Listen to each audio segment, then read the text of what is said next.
Owl Moon by Jane Yolen, illustrated by John Schoenherr.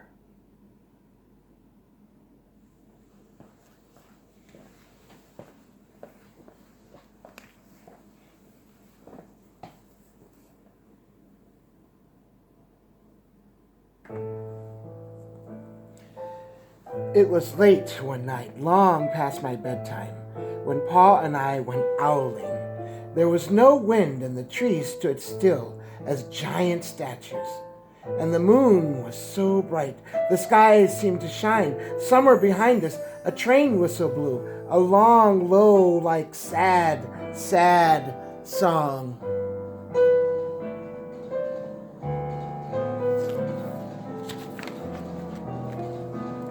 I could hear it through the woolen cap Paul pulled down over my ears. A farm dog answered the train, and then the second dog joined in. They sang out, trains and dogs, for a real long time, and when their voices faded away, it was quiet as a dream.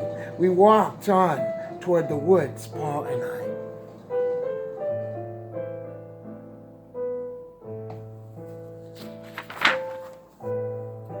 Our feet crunched over the crisp snow. The little gray footprints followed us. Paul made a long shadow, but mine was short and round. I had to run after him every now and then just to keep up. And my short, round shadow bumped along after me. But I never called out. If you go owling, you have to be quiet. That's what Paul always says. I had been waiting to go owling with Paul for a long, long time.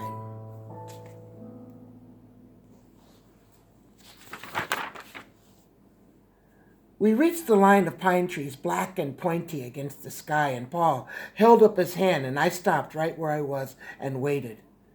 He looked up, as if searching the stars, as if reading a map up there.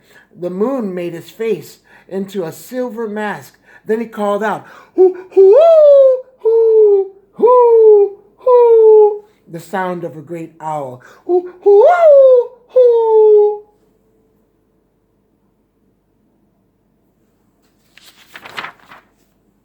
Again, he called out, and then again, and after each call, he was silent.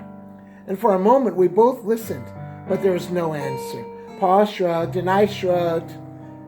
I was not disappointed. My brothers all said, sometimes there's an owl, and sometimes there isn't.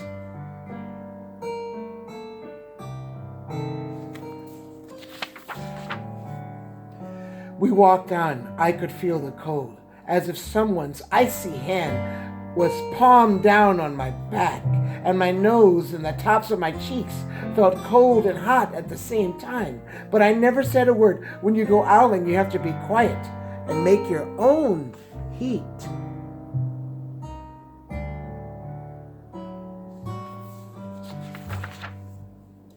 We went into the woods. The shadows were the blackest things I'd ever seen. They stained the white snow. My mouth felt furry from the scarf over it and was wet and warm. I didn't ask what kinds of things hid behind black trees in the middle of the night. When you go owling, you have to be brave.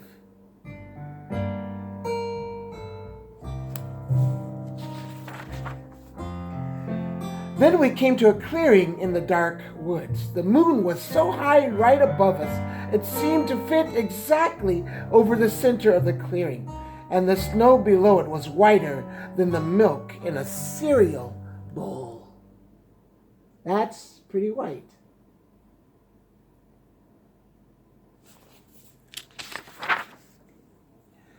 I sighed, and Paul held up his hand at the sound. I put my mittens over my scarf and over my mouth, and I listened hard. And then Paul called out, "Hoo, hoo, hoo, hoo." I listened and looked so hard. My ears hurt and my eyes got cloudy with the cold. Paul raised his face and called out again, but before he could open his mouth, an echo came through the woods. "Hoo, hoo, hoo." What?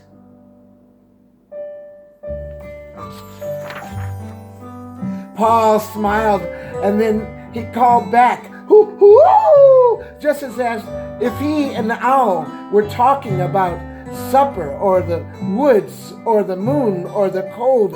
I took my mitten off, my scarf off my mouth, and I almost smiled too.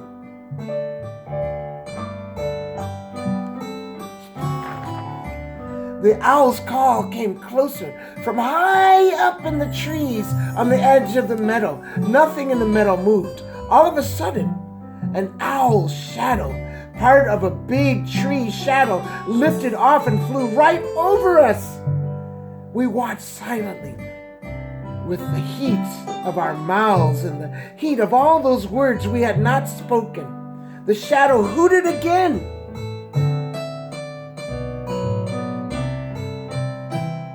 You see the owl? Paul turned on his big flashlight and caught the owl just as it was landing on a branch.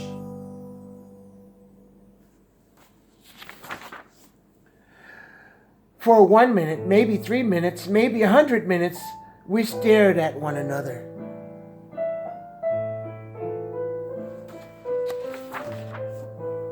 Then the owl pumped its big wings and lifted off the branch like a shadow without a sound.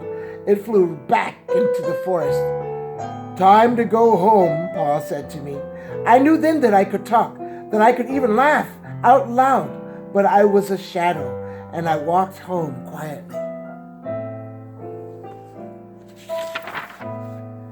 When you go owling, you don't need words or warm or anything but hope. That's what Paul says.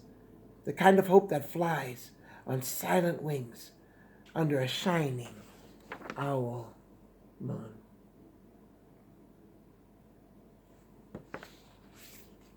Now I have something to show you.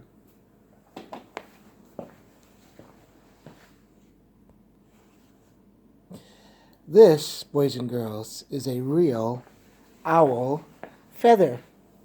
And when I was teaching at a school in Seattle, there was a forest next to the school. And one day I went into the forest because I heard this strange owl sound and I wanted to find the owl, just like the little girl. So I went into the forest after school and I didn't find an owl. For a long time I searched. I was like, where is that owl? I know that I heard that sound. And then I looked down at the bottom of a tree and I found this feather. And then I looked up because I knew the feather fell. And looking down on me at the top of the tree was a little owl. Well, it was a big owl, but not as big as the one in the book.